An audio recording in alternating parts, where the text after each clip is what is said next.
I gave that company 22 years of my life. I knew the job like the back of my hand. But when the new boss walked in, he didn't see experience. He saw expense.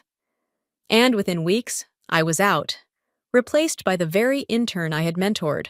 But what they didn't know was, I wasn't done yet. Let me take you back to where it all started. My name is Sarah, and I worked in the finance department of a mid-sized logistics firm just outside of Cincinnati. I started there back when we still did paper invoices and used fax machines. Back then, we were just 12 people, packed into a one-room office with flickering lights and broken coffee machines. I stayed through 3 relocations, 4 CEOs, and more layoffs than I can count. But I never left, because I believed in what we were building. I believed in loyalty. And for over 2 decades, I was the steady pair of hands that kept the books balanced, vendors happy, and cash flow clean. No fancy titles, no corner office, just results. Real ones. The kind that keep companies alive.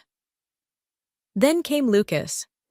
He was the new VP of Operations, freshly imported from some shiny consulting firm in Chicago. MBA.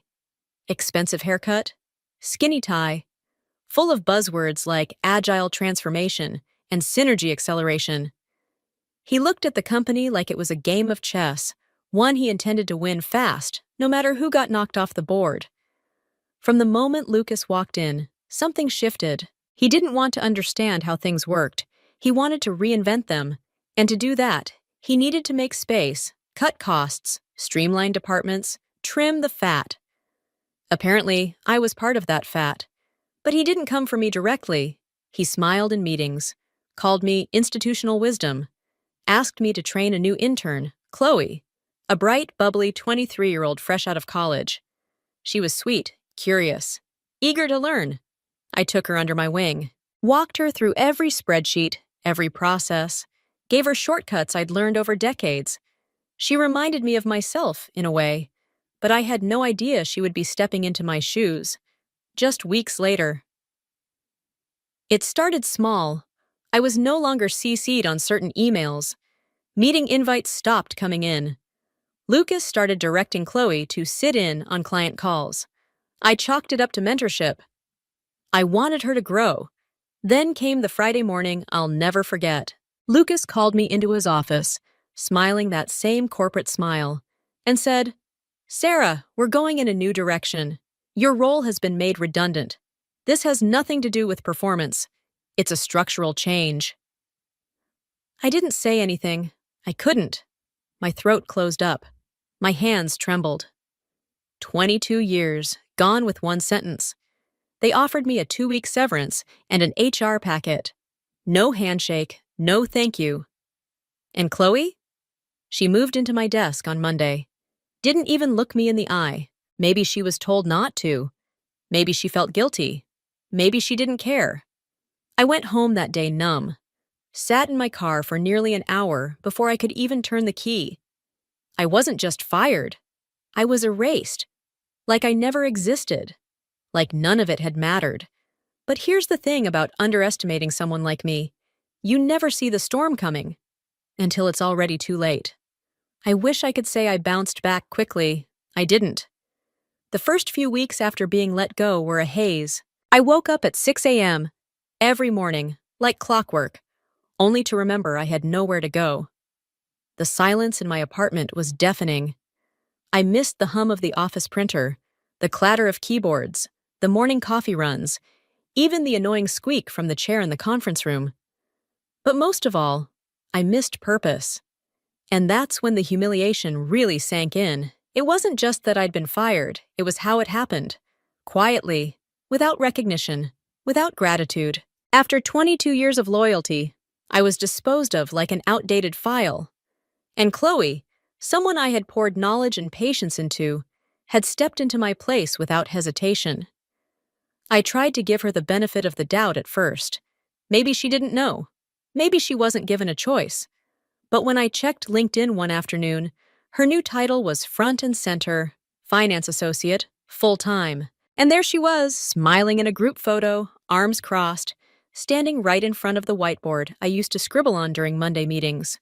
Worse still, the caption read, "Excited to be part of a forward-thinking team that values fresh ideas and innovation over tradition." That hit harder than the pink slip. And then, I started hearing things. A former colleague, Melissa from accounting, texted me late one night. "You okay? It's a mess over here. Chloe's in over her head. Lucas is losing patience but pretending everything's fine. He's even using your old budgeting template like it's his idea." My stomach turned. That spreadsheet had taken me months to refine. I had used it to save the company from two near cash flow crises. Now Lucas was rebranding it, and Chloe was presenting it, clumsily, to clients I had built relationships with for years, and they were getting frustrated. Another message came in the next week from a long-term vendor. "Did you leave? Haven't heard back from anyone on the new invoice system. Confused who to contact. Hope all is well." I realized something then. They had replaced me on paper, but not in substance. Lucas might have wanted cheap, but cheap doesn't mean capable. And Chloe, bless her heart, wasn't ready for the pressure of quarterly audits, cash projections, or vendor negotiations.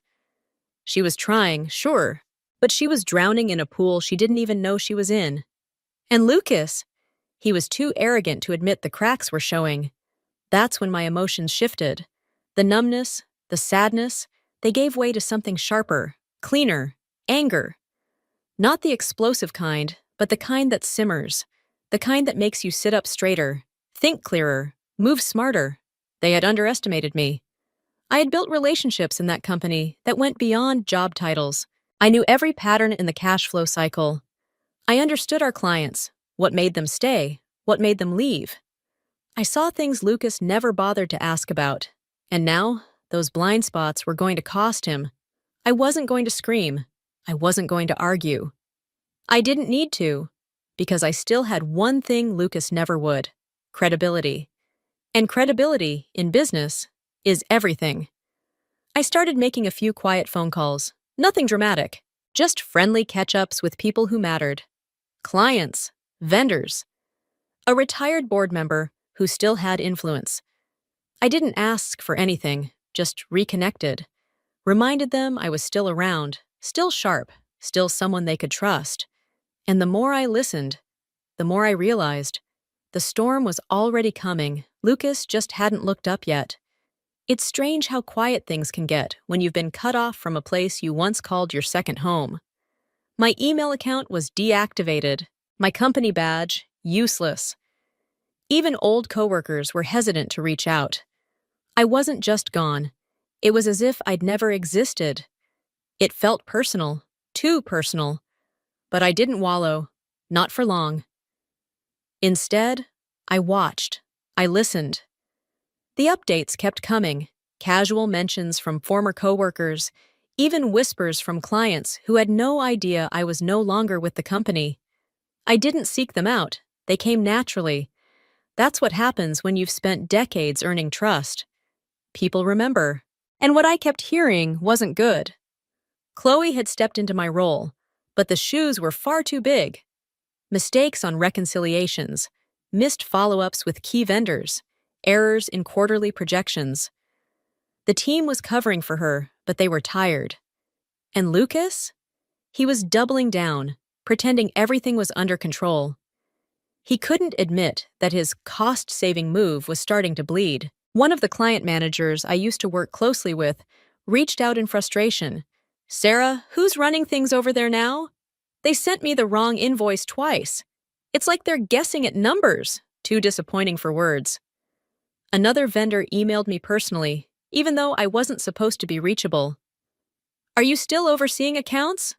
Something's off. No one seems to understand how the net terms work." It made me want to scream. How could they be this reckless?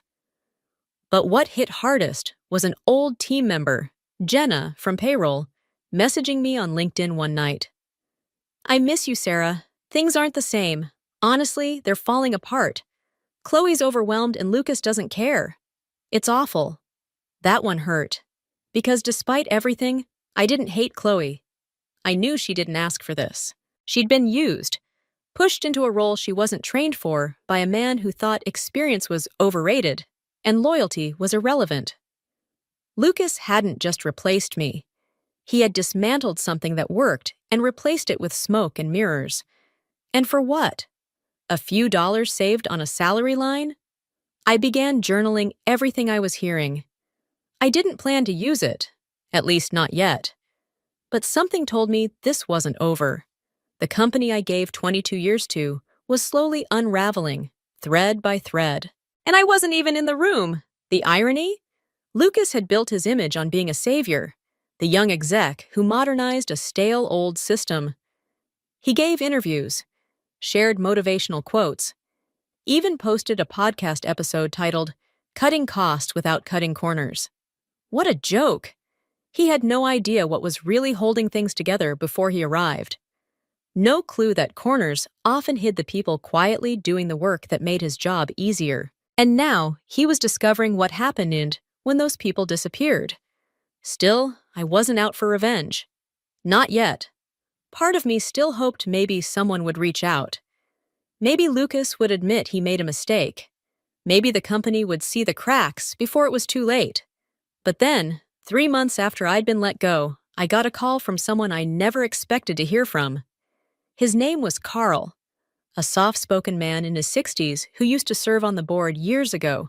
He had since retired, but still held shares and had enough clout to make waves when necessary. He said, "Sarah, I've heard some troubling things. Tell me honestly, is it true Lucas let you go and replaced you with an intern?" I didn't lie. I laid it all out, calmly, factually. No bitterness, just the truth. Carl was silent for a long moment. Then he said, "That's outrageous." He didn't elaborate much after that, just thanked me and said he'd be making some inquiries.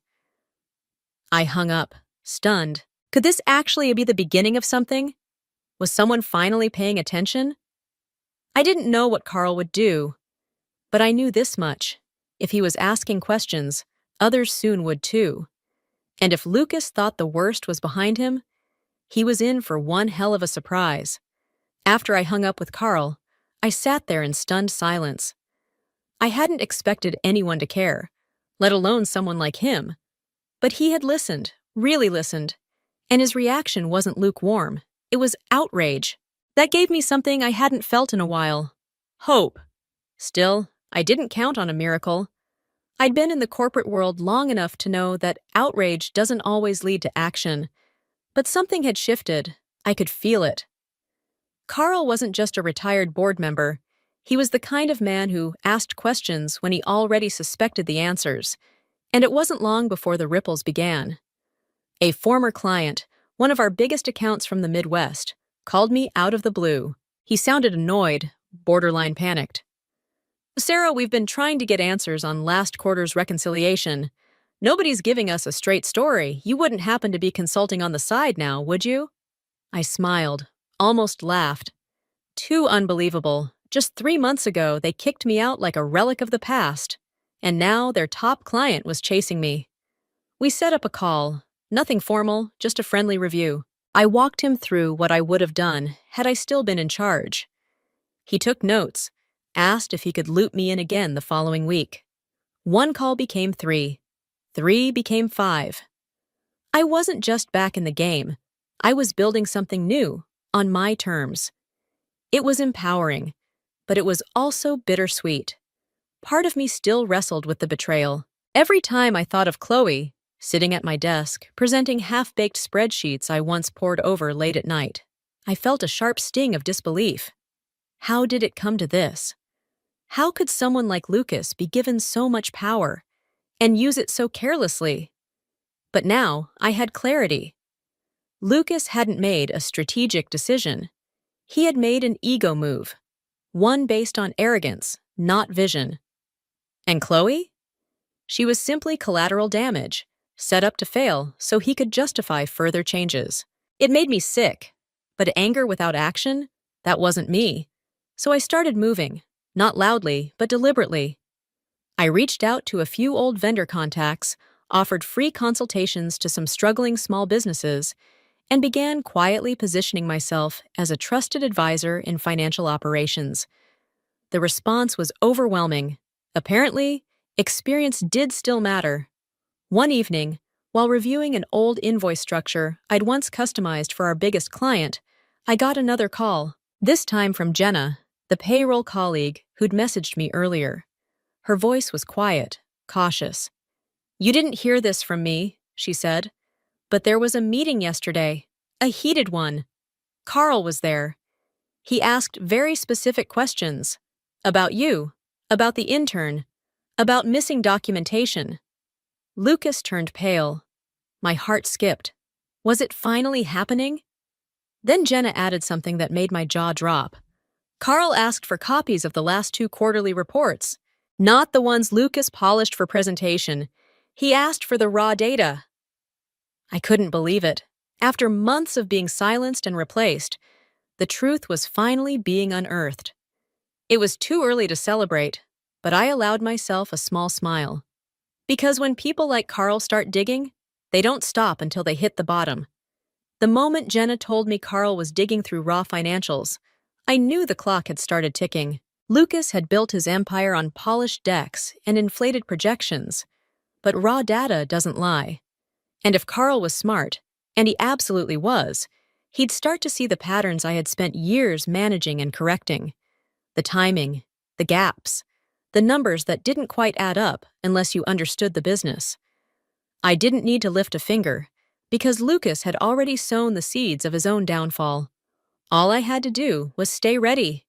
Meanwhile, word was spreading. Vendors who hadn't heard from the company in weeks started reaching out to me directly, asking for help with unpaid invoices or lost records.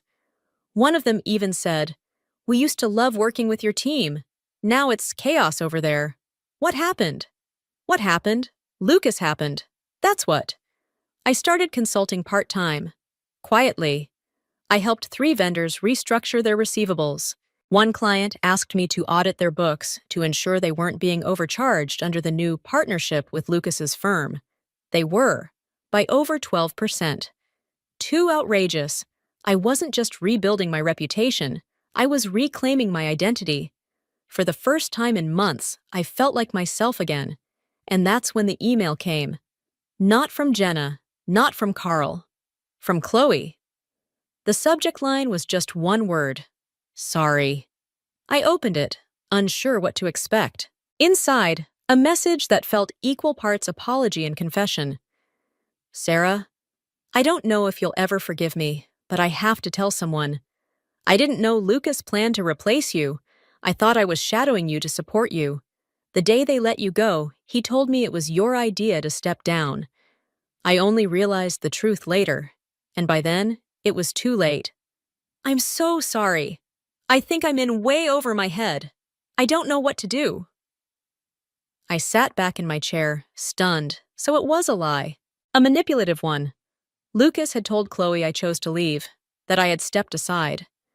No wonder she hadn't looked me in the eye. She didn't betray me. She was used, just like everyone else. How disgustingly clever of him. But Chloe's message wasn't just an apology. It was an opening.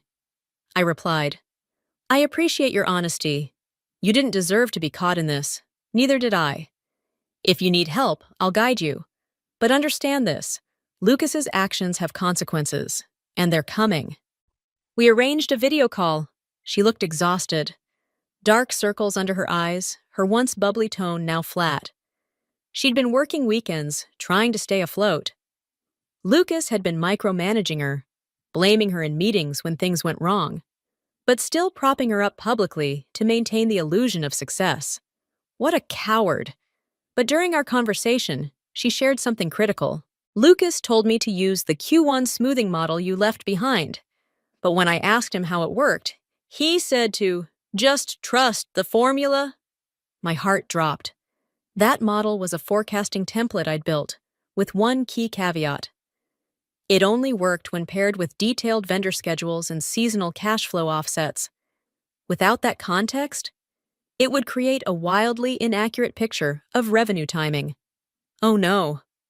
If Lucas had used that in an investor report, and then Chloe said it. He used it for the board update. He said it made the numbers look stronger going into Q2. That was it. That was the nail. He hadn't just cut me out. He'd misused a proprietary tool he didn't understand to present a false sense of security to leadership. I hung up, my mind racing. The storm was no longer coming. It was already here. Now, it was just a matter of who would be standing when it passed. By the time Chloe told me about the Q1 smoothing model, I knew the house of cards was seconds from collapse. Lucas had crossed a line he couldn't walk back from, presenting inflated financials based on a tool he didn't understand, to a board that trusted him blindly. And worst of all, he had done it thinking no one would question him. But Carl wasn't just questioning anymore. He was investigating. 2 days later, Jenna messaged me again. Lucas got pulled into a closed-door meeting with the board this morning. It didn't sound friendly. And then came the email I never thought I'd see. Subject: confidential, request for discussion. From Carl. He asked if I'd be willing to walk him through the real structure of the model Lucas had misused. I agreed, but on one condition: that the conversation be transparent, documented, and shared with the board. Carl replied within minutes, "Absolutely. Marti, we need the truth now more than ever." What followed was a 90-minute call that felt like a courtroom testimony. I laid it out, everything, from the dependencies of the forecasting model, to the missing cash flow controls, to the actual year-over-year dips Lucas had buried under optimistic formulas. Carl listened carefully, asked pointed questions, and took notes. When it ended, he said just one thing: "Thank you, Sarah. You may have saved this company." I logged off and stared at my screen in disbelief. Had it really come full circle?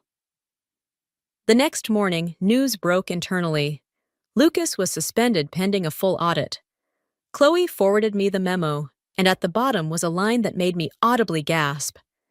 Effective immediately, the board has retained former senior finance advisor Sarah Whitmore as a temporary consultant to assist with reconciliation and recovery efforts. I was speechless. Just 3 months ago, I was shown the door without so much as a goodbye. Now, they were asking me to help clean up the mess. It was too surreal for words. And yet, I wasn't celebrating. Not yet. Because what came next would define not just me, but the future of everyone who had been caught in Lucas's storm. Walking back into that office felt like stepping into the ghost of a life I'd already buried. Everything looked the same. Same break room, same flickering hallway light. But the energy was different. People greeted me with a mix of surprise and quiet relief. Some even looked hopeful. That part caught me off guard. I wasn't there to take revenge. I was there to restore order. But I'd be lying if I said it didn't feel good to be back on my terms. Lucas, meanwhile, was gone. After the internal audit exposed the extent of his misrepresentations, he was formally terminated. No farewell party, no thank you speech. Just a silent vanishing act.